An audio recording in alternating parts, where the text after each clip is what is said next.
이제부터 이 얘기를 만나보겠습니다. 오늘 주요 뉴스 가운데 하나죠. 삼성전자가 대한민국 기업 역사를 새로 썼습니다. 영업이익만 무려 57조 원. 1년 전보다 매출은 70% 가까이 늘었고 영업이익은 무려 750% 넘게 급증을 했습니다. 제협회 경제전문가 김광석 교수 나와 있습니다. 어서 오십시오. 안녕하십니까.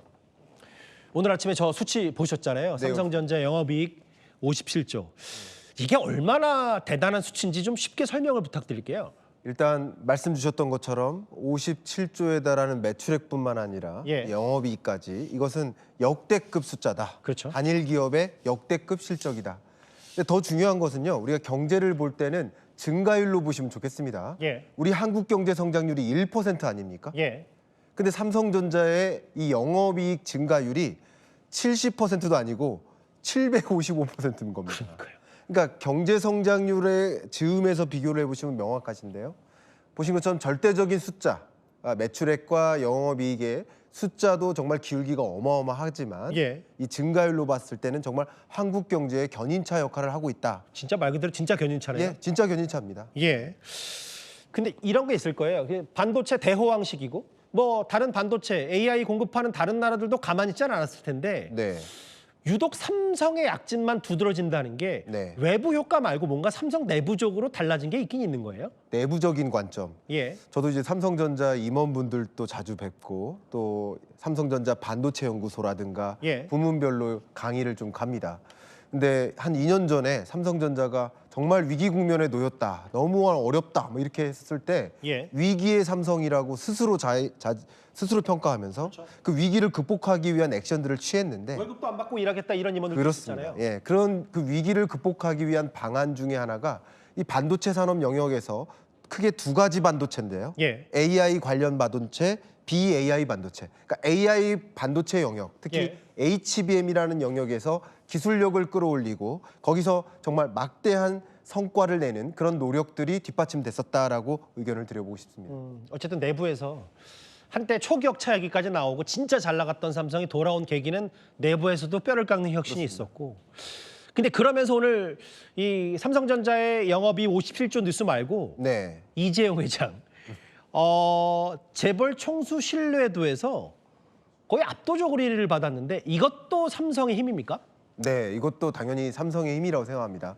여러분들도 예를 들어 엔비디아를 생각해 보면 젠슨왕 CEO가 떠오르지 그렇죠. 않습니까? 예. 그러면 젠슨왕 CEO의 이미지가 그 기업의 주가에 상당한 영향을 미칠 것이라고 판단할 수 있겠는데 글로벌 기업 삼성이라는 이미지도 물론 있지만 예. 지금 보고 계시는 이 옷차림이라든가 다소 서민적, 중산층적 행동이라든가 그런 품위 이런 것들이 많은 국민들에게 친근감을 주고 예. 나랑 다르지 않는 사람이야 이런 검소한 모습, 친근한 모습 이런 것들이 또 상당한 이 회장님에 대한 이미지를 또 높여놨다. 근데 마침 이제 본인도 삼전 주식에 투자하고 싶은데 또 이재용 회장의 이미지와 맞물리면서 좀 더 사게 되는 이런 것도 암묵적으로 있는 거잖아요. 그렇죠. 예, 그 기업의 CEO가 혹은 오너가 좋은 행위를 보이지 않아요. 그럼 주가에 엄청난 영향을 이른바 오너 리스크가 있잖아요. 그렇습니다. 그것에 반대되는 효과라고 볼 수 있겠죠. 예. 삼성전자 이 총수가 어떤 좋은 행보를 보이고 글로벌 이미지를 끌어올리고 예. 또 국가적으로 친서민적 이미지를 끌어올리 이런 행위 자체가 상당히 주가에도 영향을 미칠 수밖에 없다 이렇게 의견 드리겠습니다. 1월부터 3월까지 영업이익과 이재용 회장의 어쨌든 신뢰받는 이미지 이런 것들에 대한 분석을 당연히 해봤는데 중요한 건 앞으로일 거잖아요. 네. 예상치들도 좀 나오던데 실제로 삼성전자의 올해 영업이익 전망치가 무려 327조, 구글이나 마이크로소프트보다 훨씬 더 높다. 네. 그러면 세계 1위를 차지할 거냐? 근데 삼성이 앞으로 다 장밋빛 전망만 있느냐? 그건 아닐 것 같거든요. 네. 일단 장밋빛 전망을 이렇게 말씀드릴게요.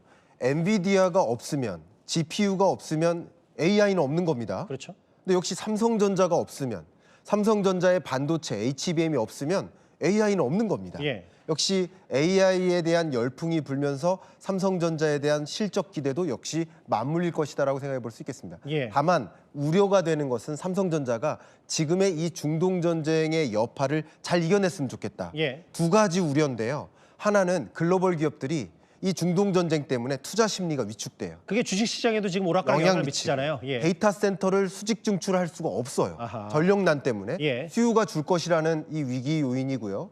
두 번째 요인은 공급입니다. 그러니까 우리가 반도체를 만드는데 절대적으로 필요한 여러 소재들이 있는데 많은 소재들이 중동에서 가져옵니다. 예를 예. 들면 헬륨, 갈륨. 예를 들어 헬륨 같은 경우 헬륨이 없으면 이 열 조절이 어려워요. 그리고 진공 상태를 유지할 수가 없어요. 예. 그리고 불순물 제거가 어려워. 이런 반도체의 공정 자체가 마비가 걸립니다. 전쟁 여파 때문에. 그렇습니다. 예. 이렇기 때문에 공급망 관리라는 관점에서 역시 삼성전자가 잘 위기 대응할 수 있는 그런 모습을 보여주기를 좀 희망하는 마음 드리고 싶습니다. 영업이익 역사를 쓴 삼성전자의 현재와 미래를 한번 김광석 교수와 함께 짚어봤습니다. 말씀 고맙습니다. 감사합니다.